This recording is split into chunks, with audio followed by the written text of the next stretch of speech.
I said, oh, what is that dog barking at? And I opened the window. I said, oh, there's a weird-looking dog out there. He said, what do you mean a weird-looking dog? I said, it's got this weird tail. Its tail was straight, and it had stripes on its back. So how long ago was that? 51 years ago. 72, right? The Thylacine, Tasmanian tiger.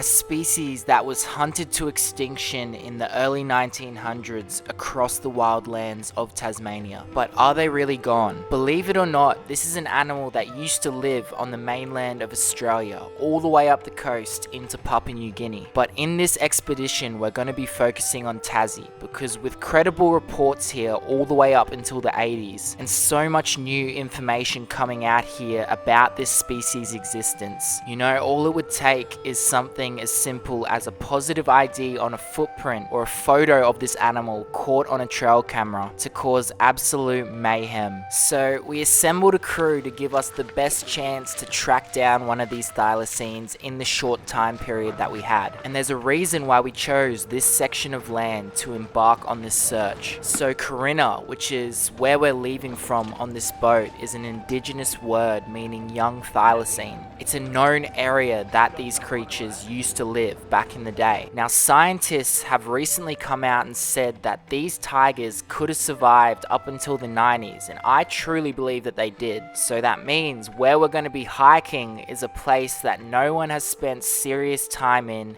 since before these thylacines went extinct, meaning that if they were still out there, no one would know. We're going to be talking to experts who have worked on the searches funded by the government looking for these thylacines, looking for tracks, setting up trail cameras, and hiking through the magic changing lands of Tasmania, trying to bring this species back to life. So we've got about a 20-kilometer boat trip up the river before we get to the place where we're going to jump in a little dinghy, go even further into the bush. We've brought pack rafts with us, so it's shaping up to be a pretty crazy adventure looking for an animal that's supposedly extinct. But there's a reason why we've come to this section of forest here in Tasmania, so hopefully we'll be able to track down an extinct thylacine on this trip. I've always felt really drawn to thylacines ever since I was young, and I truly feel in my deepest currents that they're still out there, and I'd love to have the experience of rediscovering this species in my life, whether I make it public or not. Alright, so we finally made it. What we're going to do now is we're going to jump in the dinghy, get across the river, get to the start of our track, and start trekking. I think we got about 12 Ks ahead of us before we set up camp tonight. But yeah, it should be pretty good. All of this place right here has never really been filmed before, never really been documented. So everything that you're seeing is for the first time, which is going to be pretty cool. That's what I'm keen for on this mission.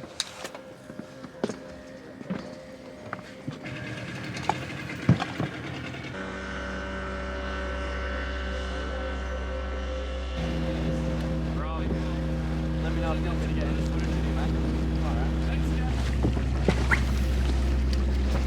Say at 12 noon. Thank you. Beautiful. Alright, see you later, mate. It's pretty daunting but exciting feeling watching the boat take off, not knowing what this adventure might hold. We've got 4 days here to walk roughly 40 kilometers and try bring an extinct species back to life. Let's do it.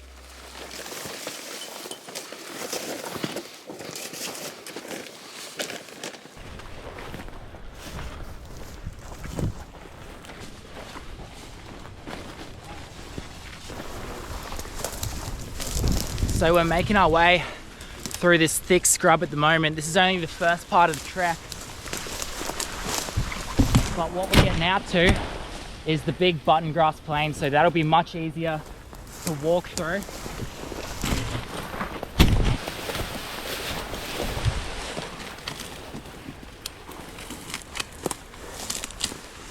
So just walking over these button grass plains, it's crazy because one of the biggest arguments about thylacines not existing here anymore is the fact that they don't have any hunting grounds like they used to. Humans took it over. Look at this place right here. No one ever goes out here. I doubt many people would have come out to this area after dark and actually spent time out here looking for them. But yeah, like this habitat right here is perfect for them. And they're creatures that adapt too.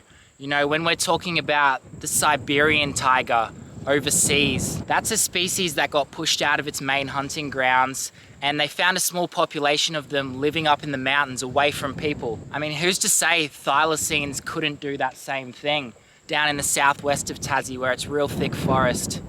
Because I'm sure they would have been out there in old times. But yeah, we're gonna keep hiking out to some better ground where we can camp tonight. Yeah, pretty cool.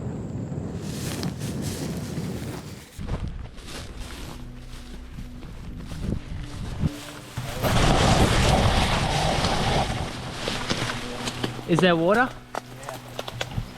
Yeah. Yes.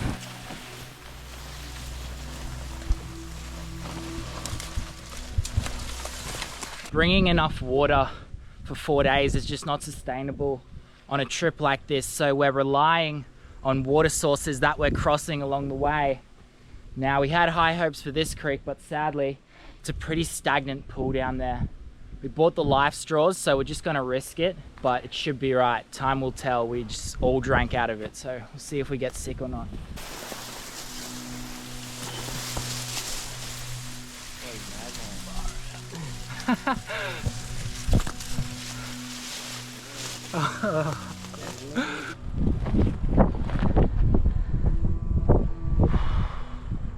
So we've been travelling for a fair while now. We're several kilometres in. We've just hit this nice little peak.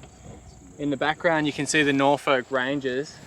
That's that giant ridge up the top, and then you've got Mount Edith to the right of it. This is where Sergeant Summers was heading in the 1937 expedition for the Tasmanian Tigers. It was the first state-funded thylacine expedition, and they made it as far as where we're heading today, which is the Interview River, where he actually saw traces of 2 thylacines, presumably a female and its young pup. But yeah, pretty special to be standing here. There's bugger all roads out here, and this is about as wild as it gets in Tassie.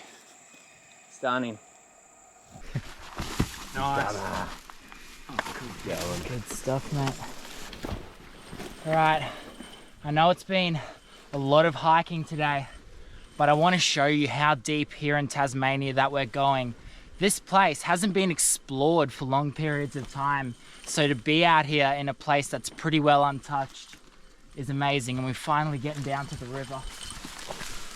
There's another creek not far down that will add a bit. I don't even know. That was a crazy day, but this is exactly what I wanted for this trip here in Tasmania, to be in a place that people haven't actually explored in a long time. You know, that track that we went today was cut a long time ago, and out in this area was a hot spot where these thylacines used to live. Now, I believe that the main way, if anyone's going to film a thylacine, will be on a camera trap, a game camera trap. So what will happen is you'll put it on a tree next to a good trail that these animals will be walking past, and anytime there's motion in front of the camera, it'll start filming. And you know, that's all it takes to bring a species back to life. It's happened before with a bunch of other species on camera traps. The Zanzibar leopard, I'm keen to tell you about that story a bit later on. But yeah, the pack's 25 kilos because it's filled with camera traps and different gear. So yeah, pretty much the hiking's done today. We'll set up camp and set up these camera traps.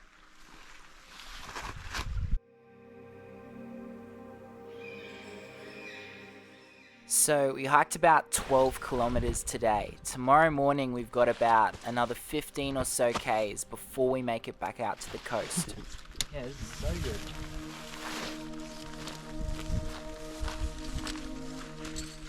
Alright, just setting up camp out in this field right here. Now we chose this field because it's a nice big crater where we've got big flashlights, game cameras, night vision binoculars, that we should be able to spot anything that comes in this little area. So yeah, this is what we chucked in the pack. It's got a little mat to sleep on.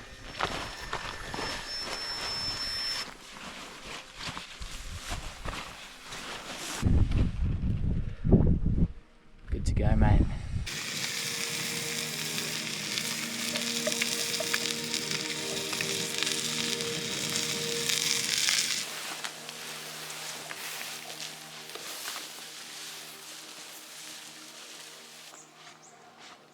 Alright, so the sun's just setting. We are so far out into the bush of Tasmania.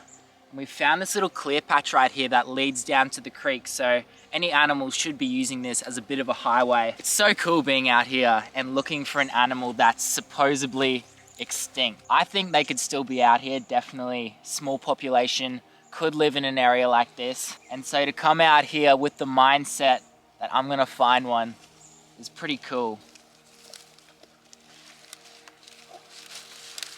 And you know, the thing about an animal being classified as extinct is they said the thylacine went extinct in 1936 when Benjamin, the last Tasmanian tiger, died at Beaumaris Zoo. Now, we actually visited that place. It's a pretty crazy and sad story about what happened to him. So where we are right now is a pretty interesting place because this zoo right here, which is now shut down, the Beaumaris Zoo, was the place where the last thylacine, the last Tasmanian tiger in captivity, died. So Benjamin, the one that you see footage of in pretty much every Tasmanian tiger video, passed away on September 7, 1936. And for the next 50 years, there was no official sightings of Tasmanian tigers, so they were declared extinct. Now, you can actually see, if you come over here, we're standing here, and it says Tasmanian tiger cage up that way. So just behind where that concrete building was is where Benjamin lived. And it's a really sad story because after everything that these thylacines went through, being hunted to extinction, we had one left in this facility right here, and they forgot to let him back into his enclosure on a really cold night, and he froze to death. So yeah, absolutely terrible thing to happen to such an amazing species. And it's not just thylacines that they had in here. You can see there's a tiger, monkeys, birds, lions. They had polar bears in there as well. And although Benjamin died in 1936 and they were considered extinct, were they all gone? Definitely not. They were still out there at that point. We found people on our last trip here in Tasmania who had supposedly seen them in the 70s. So we were living in this town called Medina, which is between New Norfolk and Strathgordon. And Strathgordon is on the way, you go past Lake Pedder. So it's deep into the southwest of Tassie. And 50 years ago, we lived up in the scrub, up on a hill in Medina, away from everybody, no houses, up behind a mountain range. It was a winter, it was a flaming freezing, all but snowing night. Wind was blowing, it was howling, and we had a little pup, golden lab, and this little pup just was going off its tree, literally freaking out. And over the kitchen sink was a small window with a latch that you opened out. And Bruce said, "Oh, what on earth's that dog barking at?" And I opened the window. I said, "Oh, there's a weird looking dog out there." He said, "What do you mean a weird looking dog?" And I said, "Well, it's got this weird tail. Its tail was straight and it had stripes on its back." And Bruce shot up like a... And by the time Bruce got up, this thing was sauntering. It was up a bit of a driveway, it was on a bit of a rise, and the bush is directly behind us. We're surrounded by bush. And it just sauntered, no fastness, just sauntered back up our driveway and disappeared into the bush. It was a blizzard, and this mountain range behind us, what I want to tell you, was called the Tiger Range. So how long ago was that? 51 years ago. 72 Right. So living in long after that one. It's long after it is long after it, but they're such an elusive creature that they will just live in obscurity for, and who knows how long. You know, they're not seen. Yeah. Recently, there was an article that came out, scientists saying they could have survived up until the 90s. And it's easy to say Tasmania is a small piece of land and one would have shown up right now if you were just looking at the map. But I've spent about 2 months here, and after getting out there into the bush myself and seeing the land and the untouched land that's out here, you start to realize that it's very possible that in a small pocket of land, away from humans, Tasmanian tigers could go unseen for this amount of time. Alright. There's number 1. So yeah, that's pretty terrible what happened to Benjamin. I think it would be so cool if you could bring this species back. Now, after this expedition, I'm going to talk to someone who has worked in the wild here in Tasmania, even on expeditions searching for thylacines funded by the government, just to get a bit of a better understanding about this animal and what I should do if I was to find one out here. So, you conducted these searches after your colleague Hans Narding supposedly saw one in 1982. Yeah, I was asked to try and confirm, follow it up and try and confirm. What did those searches consist of? About 15 months in 200 square kilometres doing very extensive footprint surveys. Didn't have DNA analysis, there were scats, a lot of scats collected for bile salt analysis, but we found in the end we couldn't reliably tell quolls and devils apart, so we probably couldn't tell devils and thylacines apart. And we don't have a scat.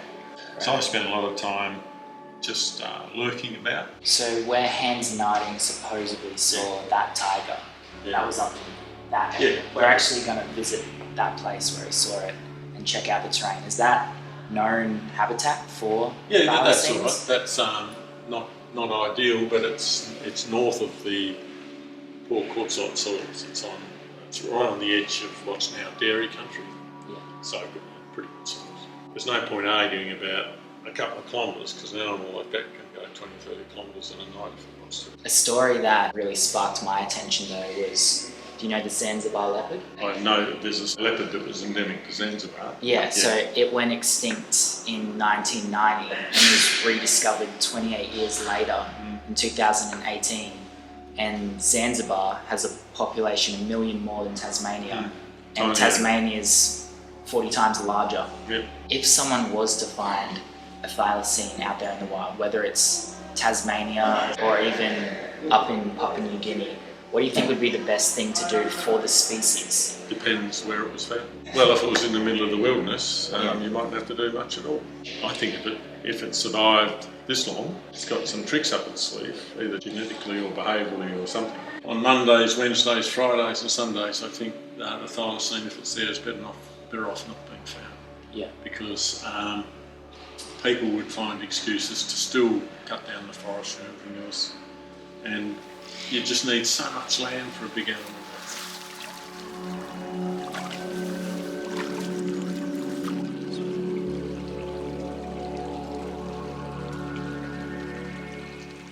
So back behind us, we got a bit of a game trail. I'm guessing this is where all the animals come down to the water to drink that are in this area. And the second trail cam,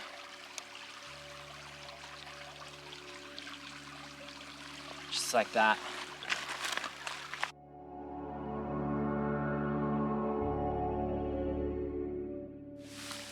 So you can see where our camp's set up in the middle of this little valley here. Film over there. So crazy. So all the animals that are in this area will know that we're in here tonight. We got a lot of food at camp as well, so I'm sure that they'll be coming close. Get the torch ready and those binoculars, see if we can see anything. Oh, is there a track going like back, like on Yeah, you can see it real good, eh? Brighter than all the stars. That's a satellite or... I reckon that's a satellite. It's a bit big though. They've got a space station or something out there now. I just can't remember what it's called. We come out here looking for a thylacine, film an alien.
Alright, so we just got up, day 2 of the expedition. What we're gonna do is we're gonna slowly pack up camp, and on the way down to the creek, which we're gonna be heading down, maybe even getting the pack rafts out today, and going down towards the coast, we'll check those camera traps. The boys didn't end up getting anything last night on theirs, so I'll see if any animals walked past ours down at the creek system.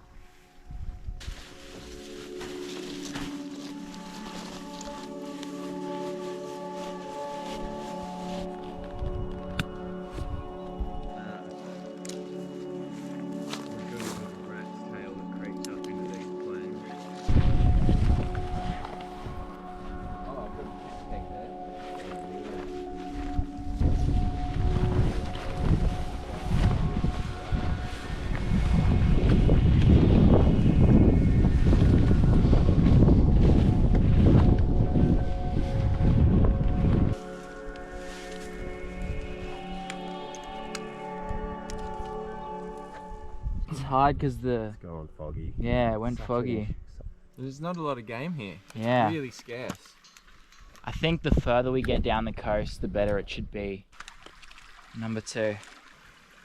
Nah, nothing again. Right, so they didn't work last night, but I've got high hopes further down the coast, because where we're heading, there's a lot of sightings from back in the day and even till this day along the west coastline. And it makes sense, because if the tigers were there, it'd be good hunting grounds, wide open fields. They can use the sand dunes to kind of sneak up on their prey. We've got a big day ahead of us. The reason why we bought these pack rafts down here was because we thought this stream was going to be a little bit bigger, but I think as we get further out towards the ocean, it should widen up a bit.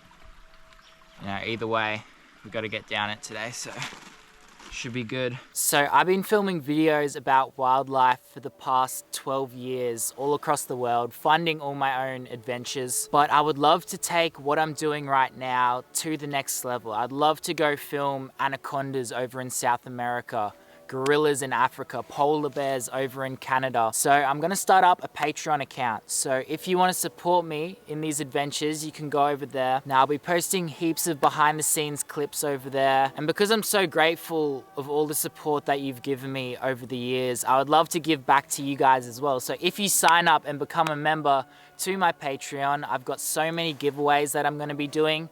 GoPros, kayaks, maybe pack rafts. And eventually down the line, the goal is to do a giveaway trip, whether that's to Komodo Island to see Komodo dragons, or Borneo to film the orangutans and king cobras. I would love to fly one of you guys out who are a member over on my Patreon to actually come on one of these trips with me and film it. You know, I feel like now's a time where everyone needs to be as connected to nature as possible and see what's happening out there in the world. You know, with the deforestation, with the orangutans, rhinos going extinct, polar bears because the ice is melting. You know, all of these animals that are out there, I would love to raise awareness for them.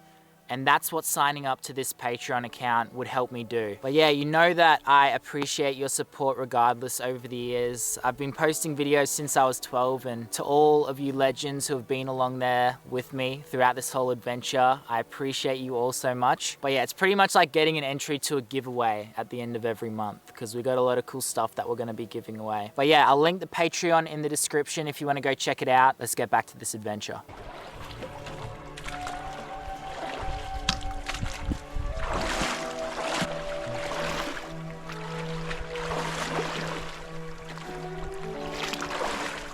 So we're just deciding when to actually put the pack rafts in, because we don't want to put it in before a really shallow section and have to drag them the whole way. So we're just making our way around the outside at the moment.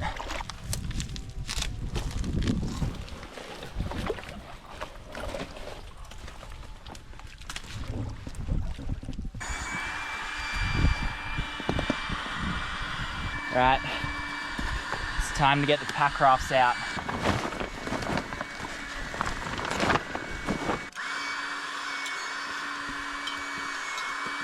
Yeah, should be right. We just set it. Could use Rob's pump probably.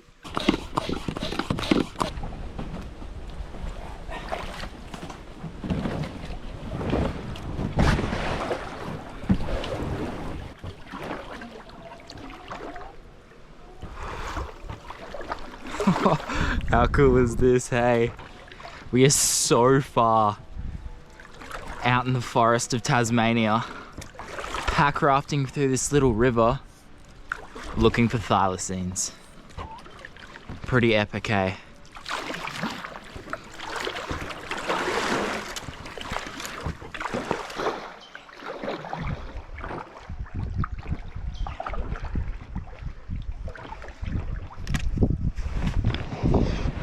Might have to jump out here.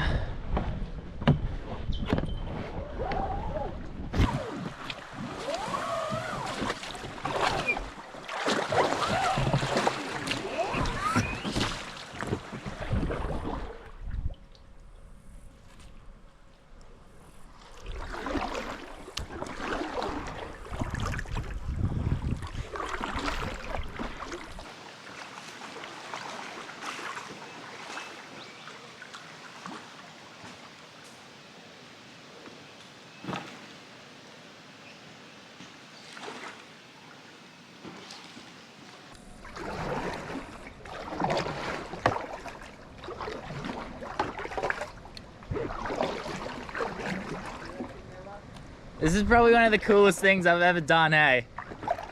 Yeah, I'm actually loving this. Tassie's like such magic lands, and to be cruising down a place that no one has really pack rafted in. Has anyone ever even pack rafted here? The banks here are so beautiful, and the trees. It's crazy. Where we first started this mission, there's a tree called a human pine, and they're a very slow growing tree. We were going past trees that were over 2,000 years old, had been sitting in that same spot for 2,000 years. And that's what I mean when I say Tassie is just such a wild place, such magic lands. Yeah, so I'm so grateful to be out here on this adventure, experiencing it.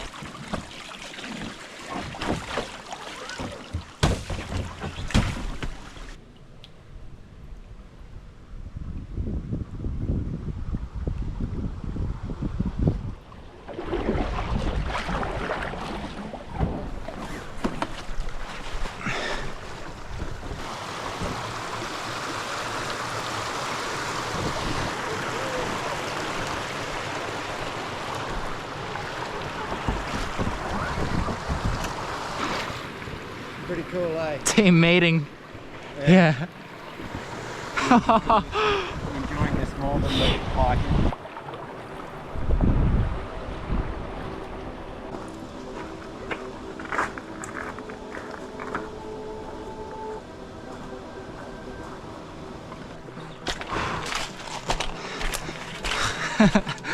What a crazy mission, hey?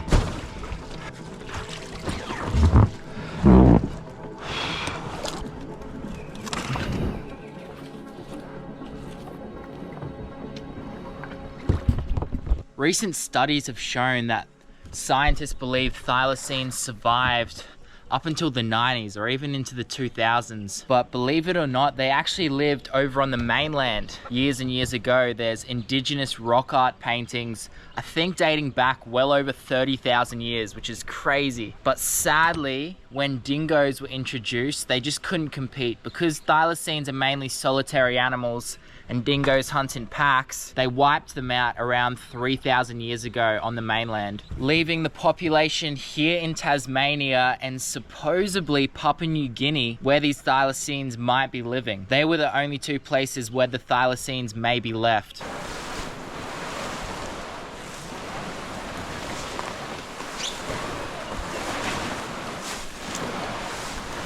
The river just got too thick to actually paddle through, so what we're gonna do is we've come back up to the button grass and we're gonna drag these through the paddock. As long as we make it to the coast tonight, then we're all good. We're still on schedule.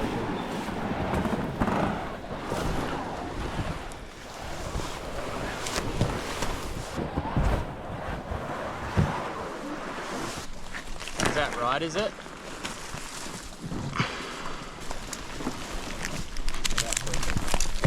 So I've got like an old report here from the police. Superintendent of Police Bernie R.G. Wagner. This was dated 31st of the 12th, 1940.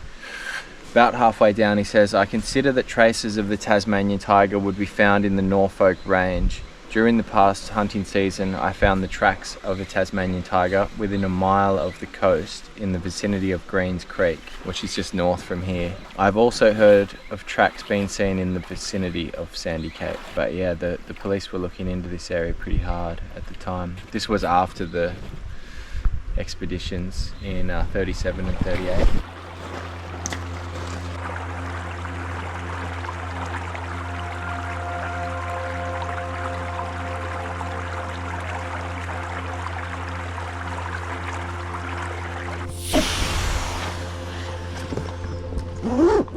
So I think anyone who's been here to Tassie agrees that this is such a magical place. From the animals, the landscape, and also we even went out finding gold the other day. Oh yeah. It's crazy. It's a magical place in so many ways. The mystery of the Thylacine here as well. What's the biggest piece of gold that was found here in Tasmania? 7.5 kilo nugget at the Rocky River. And that would be worth over $1 million. Yeah, it'd be a $700,000 nugget as its weight, but then you add like a big premium on something that size, and yeah, you'd be it's so rare. Yeah, exactly. Yeah. So it'd be up over $1 million. Would you rather find that or a thylacine? Good question. I'd probably opt for the thylacine, but as a gold prospector, man, that's hard to pass up.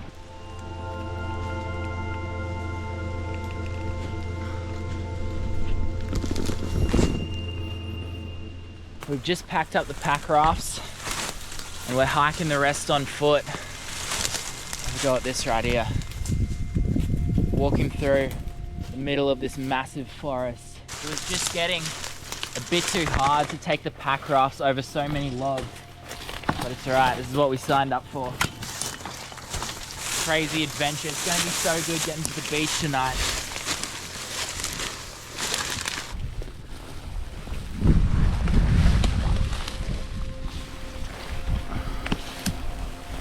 How you feeling, Kurt? Not good, mate. Nearly down at the river.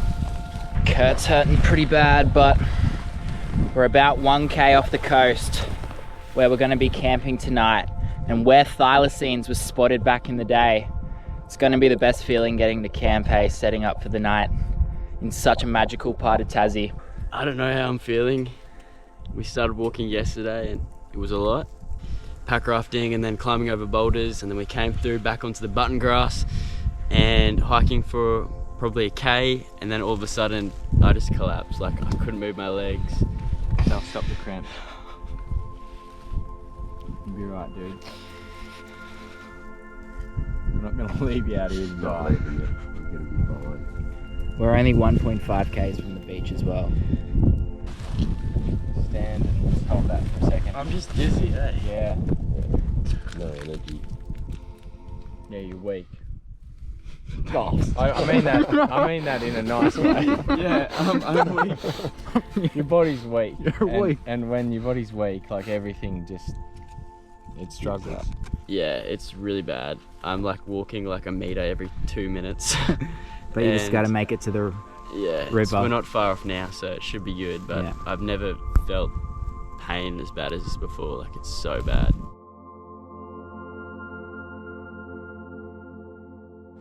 We must be getting closer, surely. Still a kilometre off.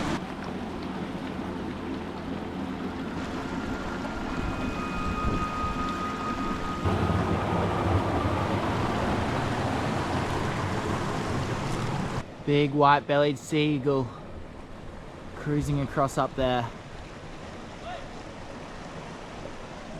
Oh, there's another one. Wow. Look at you go.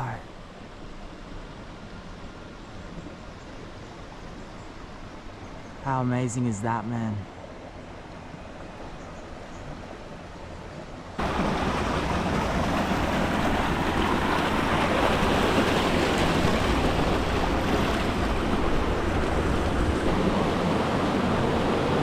Wow. How magic is this? Look at that.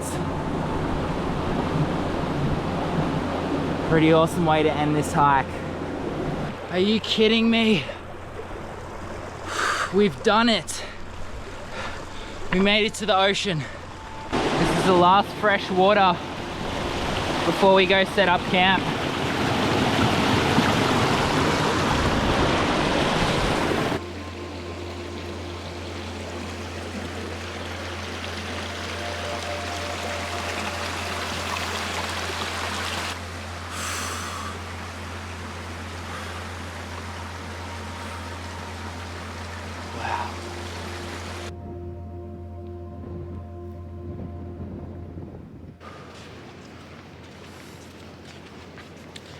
Heaps of little devil tracks on the way in though, hey?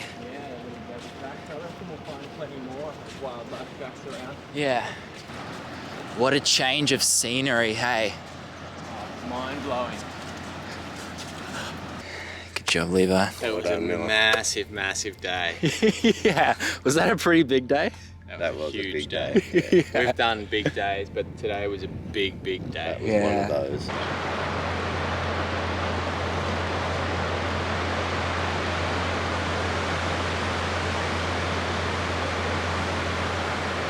Oh, mate, I am so happy right now. That is the longest K in my life. It was probably 6 or 7. Mate, honestly, probably one of the best trips of my life so far, hey? Like, although we're looking for thylacines out here, there's so much else that's just so beautiful, like moments like these.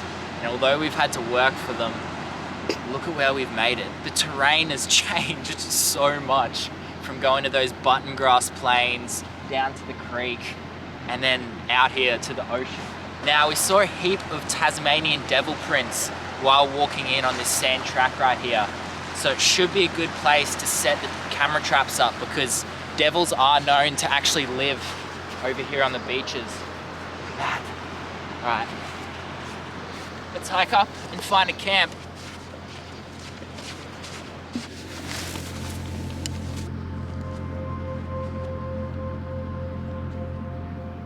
It wasn't uncommon back in the day to actually see thylacines along the coastline, and still to this day, obviously there's sightings. But it's funny because species like the dodo bird and some other extinct species around the world, there's never sightings of them. Every year here in Tasmania, in Papua New Guinea, and even on the mainland up in Cape York, people see thylacines. So yeah, it makes you think, surely one of those stories, there's some truth to it. I think a lot of the cases though are people thinking they see thylacines, but your brain can play some funny tricks on you when you only see an animal for a split second. We're just looking for a campsite right now. But yeah, so grateful to be out here on this trip. It's been such a big day, I'm so keen to get back to camp. But chuck that one just down there. Devil prints. Just in the sand. For this one, might even just push it down in the sand. Nice little fresh water source just up here. So there should be animals moving through.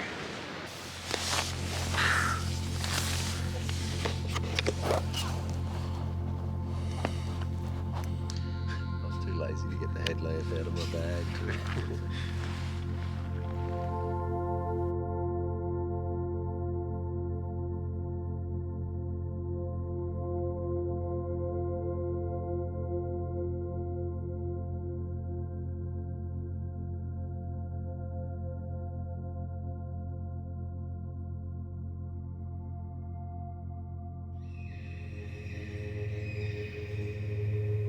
And the camera traps are just down along here. All right, we'll check what we got on the trail camera.